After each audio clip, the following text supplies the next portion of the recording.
Pankchan. I study in class 5th in Running International School. Today I will do science experiment. Natural calamities, tornado. This is a science experiment.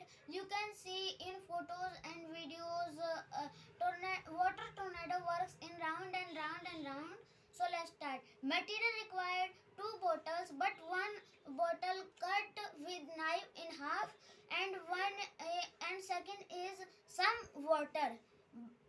And we also use one scissor and one lead. So let's start.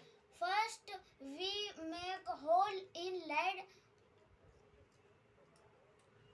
a little hole. Now you can see I make a hole in lead, but only a little.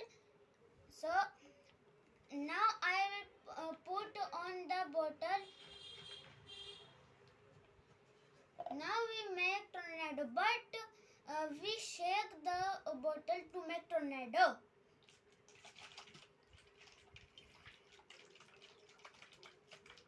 Now we make tornado.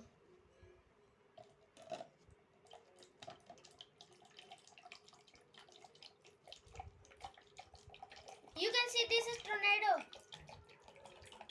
You can see this is tornado.